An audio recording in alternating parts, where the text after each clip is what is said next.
Hello and welcome to the Ryan Smith Show, episode 2. So I know it's been about 2 weeks since I've uploaded, been busy, bit sick last week. So first topic today, I want to talk about a Just Stop Oil protest that happened in, I think it was London. So let's just have a look at that.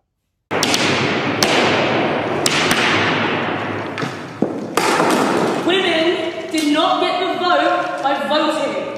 It is time for deeds and not words. It is time to just stop oil. Politics is failing us. Politics failed women in 1914. If millions will die due to new oil and gas licensing, millions! If we love history, if we love art, and if we love our families, we must just stop oil.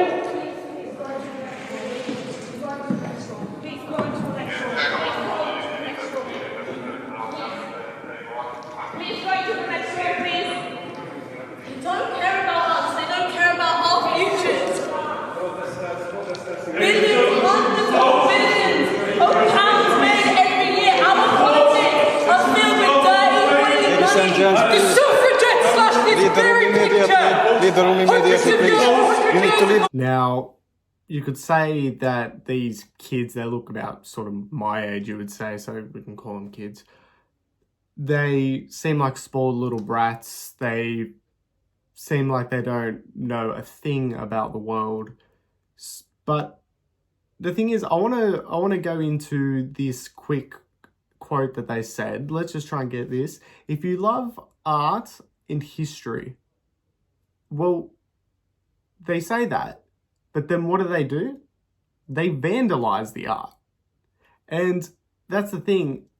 Art can be a portal back into time. And that's why art is so precious. And that's why we should hold art from times gone past as something sacred, as something valuable. And I know people are going to say, well, like obviously they've just contradicted themselves, but that's what moral relativism is. It's no objective truth. That's what it boils down to. And you notice with a lot of these arguments, especially when it comes to the transgender stuff, it's 1 minute, okay, there is no such thing as a man or a woman. Someone can just identify whatever they want. But then when it comes to abortion, it comes to, oh, well, you're not a woman, so you can't speak on the subject. So it's like, okay, well, I'll just identify as a woman. That's a good way around that. You play stupid games, you win stupid prizes. But that's, back to it. This is the consequences of moral relativism. It just ends up being nonsense. And you notice because this allows them to just switch back and forth, whatever's convenient at the time. They don't care about logic. They don't care about being consistent. It's all about the message and it's all about the ideology. Now, look, these people will probably just get a slap on the wrist. I'm even doubting that they'll even get that, to be honest. But the thing is like, what should they get? Well, they should be chucked in jail, because the problem with a lot of our society nowadays is we aren't punishing people for doing bad things. We aren't setting standards, because all standards are bad and it's oppressive and it's authoritarian. We've been told this by liberal activists and we've bought into it. A lot of conservatives and a lot of just everyday sort of people who don't even follow politics all that religiously. But it's not authoritarian to set standards, to have boundaries, to have laws, because that is how society runs. A society is always going to have that. It's just about who is wielding the power and what the power is going to be in accordance with. The law is basically, it's a teacher. And you don't incentivize people to do things, they won't do those particular things. It's common sense, really. And again, we get told it's authoritarian to do all this. No, these brats should be chucked in prison, because you can't just do that and destroy priceless art and just get away with it. That's not the standards of a healthy society. And we're seeing this more and more as our society becomes unhealthier and unhealthier. Okay, on to our second story now. We're going to read from something. It's mum regrets having baby because she misses watching Netflix. Reading from Channel 10, as we all know, the journalistic standard over there is pinpoint. So a new mum has shared she longs for her old life after having a baby when she was happy by herself rather, working from home and watching Netflix in the evenings. In a now deleted post on British parenting forum, Mumsnet, the woman shared that she loved her 10-month-old daughter more than anything. And even though her baby is lovely, bright, happy, sweet, and quiet and independent, she can't shake the feeling of regret of having her. I just want to go back to my old life. It had a quiet, peaceful, unexciting life. That's what I like, the mum wrote. I'm very introverted, self-contained person. I was always happy just being by myself, working from home, watching Netflix in the evenings, enjoying nature, having dinner out now and again. I feel like I'm reading in front of the class. This is giving me flashbacks. Others said she didn't enjoy parents because she felt suffocated by the constant sense of responsibility, and asked others if she would always regret the loss of her old life. Now look, I'm going to try and give this woman the benefit of the doubt. Maybe she spends time with loved ones and does other things other than just lazing around at home, right?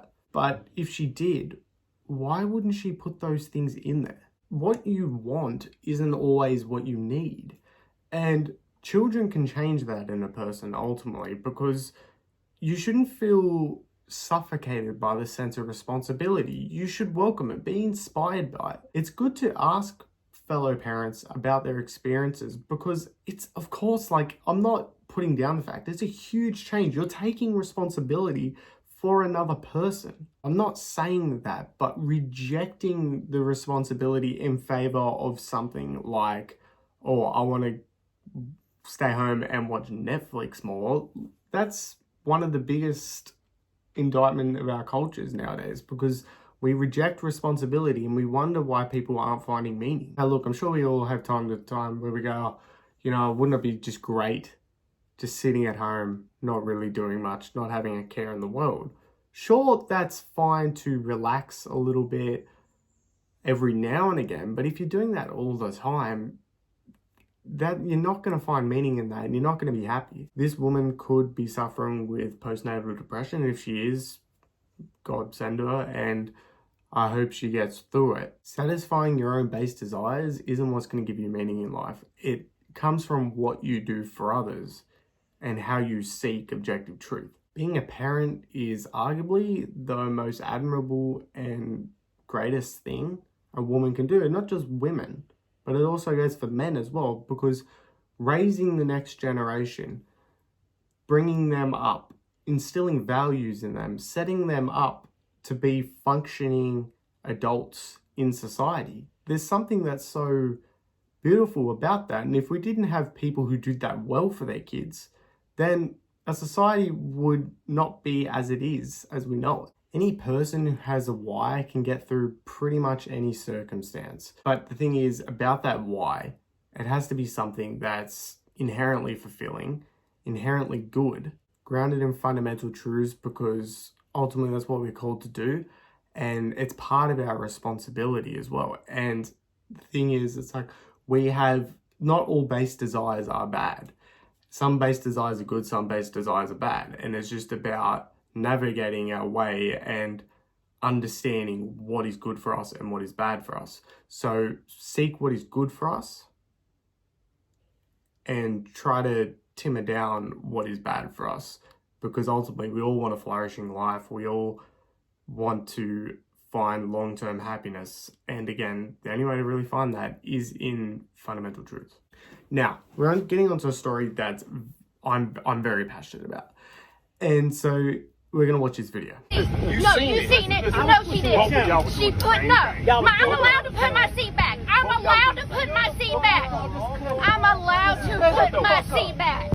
Now, I actually had an experience with this maybe last year. I was flying home from Adelaide and there was this older gentleman in front of me, and he just, all of a sudden, he just put his seat all the way back. And with airlines, we pretty much have no room at all, regardless. Anyway, but that's the thing. I'm happy if you want to put your seat back. Look, it's understandable if you don't, because again, you barely have any room anyway.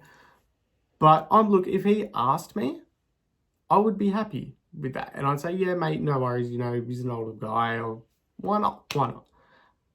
But the thing is, what annoys me is he didn't even ask me. He just did it. And I don't, that should be something that we just all know. It's just common courtesy, right? The big problem comes from the airlines, and we need more space. I don't understand why, they're just trying to pack us all in there like animals in cages. Just get in there, give us slop for food. I mean, at least you do get alcohol, which I'm happy about, of course. But that still doesn't mean that these other things we're going to allow. No. So this comes down basically to the airline. Eliminate seats if you have to. I don't understand it. Just the flying experience is crap. It's crap nowadays, and we do need to do something to change it. We need to contact big airline, and we need to fix this. But when it comes to this situation, the woman's in the wrong. She shouldn't do it. And I'm glad that this matter is resolved, and we're talking about very serious things. Now, this story caught my attention. So apparently refusing to give quote-unquote trans kids puberty blockers is mutilation. Let's go to this esteemed gentleman, I'm going to say. Let's say, I think it's a gentleman. By looking at this guy, don't think there's much gentle about him, but anyway, I digress. Let's go.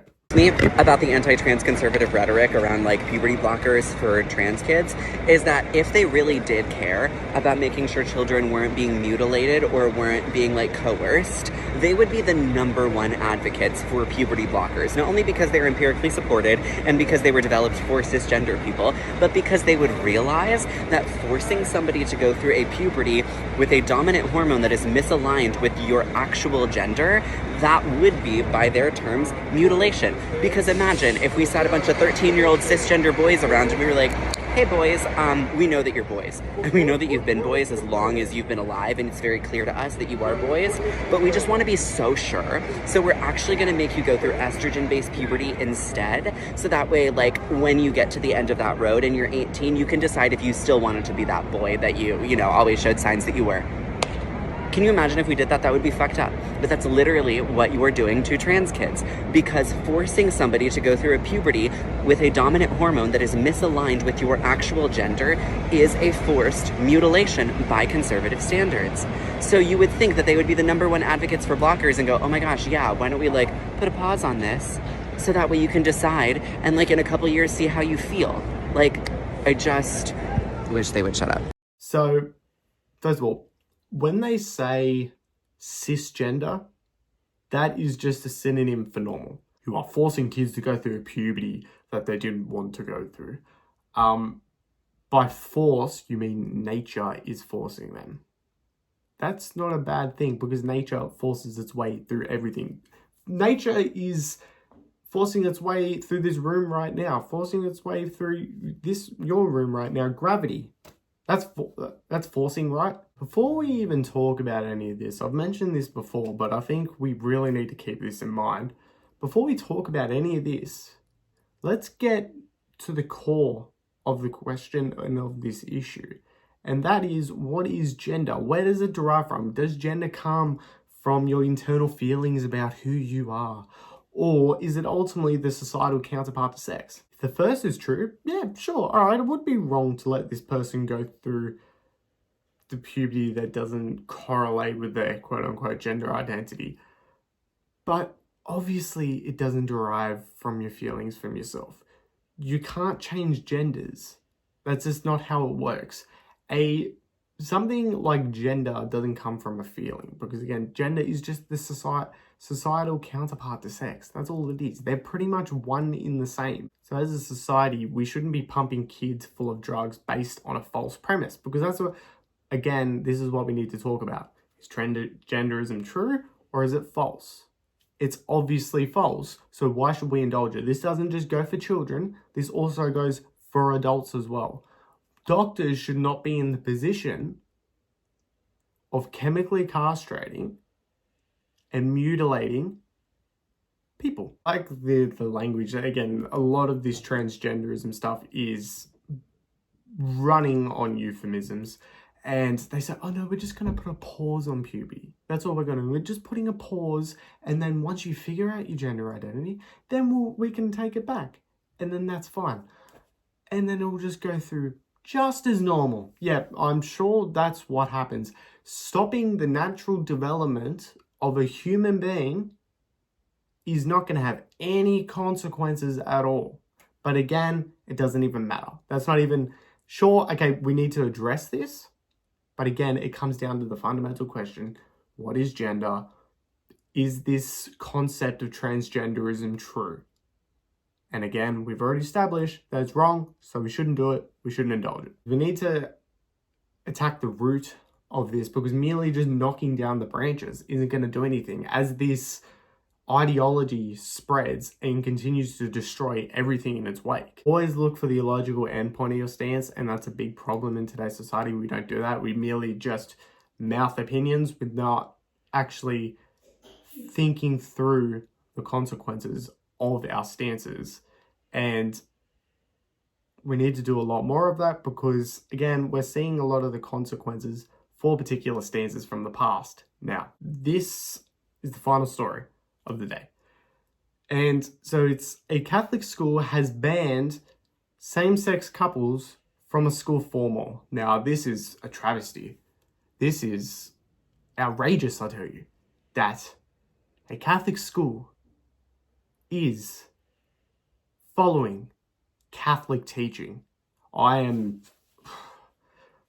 Oh, that hurt my hand out. Oh, geez. I'm just so angry, at this. Let's see this news clip and we'll see more people who are just as angry as me. One of Sydney's big Catholic schools to reverse a ban on same-sex couples at its Year 12 formal. The Premier is the latest to attack the ban, with parents concerned it's become a distraction to the HSC.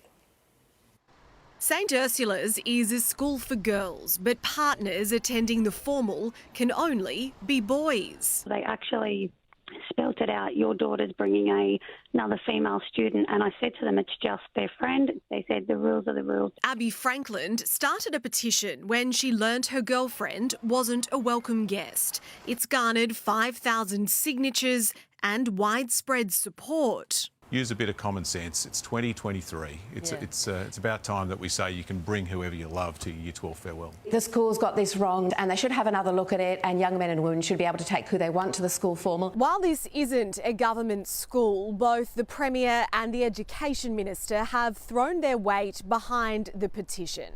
Chris Minns' sister even signed her own name, writing that excluding a student based on their sexuality wasn't in keeping with the Christian ideals of love and acceptance. But school leadership is standing firm. Our priority is seeing our students through to the end of the HSC and 13 years of school with as little disruption as possible. Parents send their children to these schools because of these values, and they should know that in sending their kids to these schools, those values are going to be upheld. Now, okay, this is obviously a Catholic thing ultimately.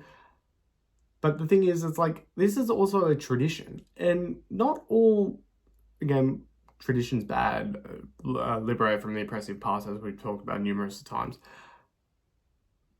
But I like this tradition. I think a lot of people like this tradition.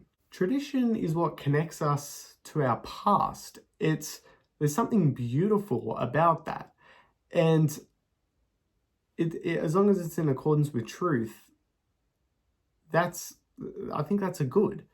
And because, as we said, like, if it's in accordance with truth, this is in accordance with the coupling nature of humanity. We are social creatures. Men and women are meant for each other. Now, look, nowadays it's very much disgusting the way we depict that through our pornographic culture. But again, because something like that, man and a woman being together, is ultimately, it's a beautiful thing. something beautiful can be distorted. And again, we're saying that. But the thing is like, back to this, again, this is teaching us how the truth of how men and women should pair up. It's a good skill to learn about courtship, about liking someone. I want to take them to the dance. I need to work up the courage to go and ask that girl on a date. And I think it's a very good thing for young men, because it can help a lot with confidence. It can, when it comes to work, just to come to everyday experiences in life. The process of asking someone to a formal or just asking somebody out in general it's scary. It's scary. But that's the thing, it's good. This sort of thing, oh yeah, you want to go to the formal, it's good. Come on, we can all admit that's kind of cute. And I don't think we should be really getting rid of that in favor of a more egalitarian society where everything is the same and man and man being together is exactly the same as men and women being together. It's not. We all know this. It's not, because, again, men and women are meant to be together. And we all have some disordered desires. We all do. But the thing is, it depends on if you act upon it. And that's the thing. As our society, I believe we should have the freedom to engage in a lot of disordered activities and that, but it has to be within reason. We can't just do whatever we want in society. Like, again, being gay, okay, you choose to be homosexual. Cool, okay, I disagree with that, but I believe that you should have the freedom within law to be able to participate in that activity. But then when it comes to the culture, that's a different thing, because ultimately our culture should be animated by Judeo-Christian values. And as a culture, we should look at something like that and say, you know what? That's not ideal. That's not something you should be participating. You have the freedom to do it. But having standards, having norms, having taboos, we're going to have them. It just depends what it's going to be in accordance with and who's going to set them. You're never going to have no standards. You're never going to have no norms. You're never going to have no taboos. And that's what we get tricked in nowadays. And we've done that and we've gone, oh, well, we're just not going to have any standards at all. How about that? All right. And then secular liberals come in and like, okay, cool. All right, we'll set the standards now. So you're just surrendering. You're just letting them score the open goal. And it's funny, they do this trick. Where they depict the worldview, their worldview, as the default. No matter how absurd it is. Again, when it comes to transgenderism, they go, oh, come on, guys. What are you, dinosaurs or something? Oh, like, that's what they do. That's what they try and do. They try and make you look like the foolish one, make you look silly. But the thing is, it's like, listen to the actual content of what they're saying. Listen to the actual content of what they're saying. We are just basically what I'm saying, and what a lot of basically normal people are saying is, we just want to go back to how society was about 5 seconds ago. And ultimately, we can't do that to the exact sense, because politics is about applying eternal truths to modern day times. But we just want basic normal standards. We just want society to be normal again. That's what we're asking for. But again, we can't do that in this moral relativist, weird sort of society that we got nowadays, where there's not really anything that's inherently good. There's nothing that's inherently bad. People can just pursue whatever they want, and that doesn't matter. As long as they want it, as long as they desire it, that's all that matters. You must give up your fundamental beliefs if it does not line up with liberal orthodoxy. But also, don't pay attention to our contradictory beliefs. That doesn't matter. Shut up and just do as you're told. I don't even understand why this is a thing. Like, why are we so upset that people are basically practicing their religion? Like, what did you think was going to happen? But it wouldn't surprise me if they cave. I hope not, but sad to say, but a lot of religious institutions are doing this, and they are slowly caving to progressives. But I hope they hold firm, and I hope they do, but would not surprise me if they do. Okay, so that's the end of the episode. Thank you very much for watching. I'm going to try and upload next week. I swear, I pinky promise I will. And you know how valuable pinky promises are. So I'm going to try and upload next week. it's going to be about a video on why we shouldn't just use people as a means to an end. We are doing that a lot today, so I'm sure you can all see, whether that's for sex, whether that's through money, through a number of different things. We aren't viewing each other as the full human people that we are, and that's contributing to the downfall of our society. And there's a lot of different factors that go into that. But so look forward to that. It's going to be next week. Until then, goodbye.